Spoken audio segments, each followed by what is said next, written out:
There are many misconceptions about the life of a paranormal investigator. We sat down with a member from the Columbia Paranormal Society to see what kind of equipment they use and what they do on a daily basis. So we use laser grids, we use IR cameras, infrared cameras.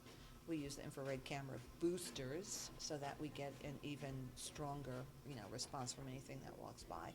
So those are the larger pieces of equipment. The smaller pieces of equipment, and I'm sure most people have seen, is a K meter. Some of them are digital, and some of them are the famous light one that lights up. And they detect, all of these tools, by the way, were adapted from existing equipment. Lots of this came from building. So an EMF um, field detector, you would run along the walls and be able to tell where you have power. So we would go through a room and pick up electromagnetic from outlets, from electrical conduits, from breaker boxes, and make sure that we're clearing the room and understanding where these readings are coming from.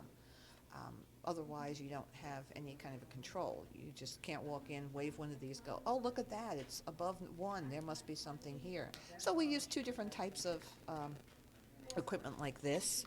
There are a number of apps that you can get. There's a geophone app that you can get for your iPhone.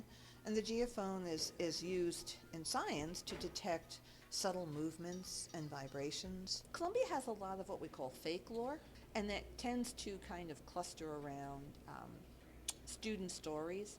So you have to spend a lot of time figuring out and tracking back the history. Columbia College, for example, has a ghost who's known as the Gray Lady. When people were, I guess they had been standing outside and they saw a candle go by the window, and then it floated by into the next room, and they watched it go across the whole, and everybody was, my gosh, that was the ghost. Until somebody figured out what it was. Were two of the women students, and well, it was more than two. They were across 3 or 4 rooms, if I remember correctly.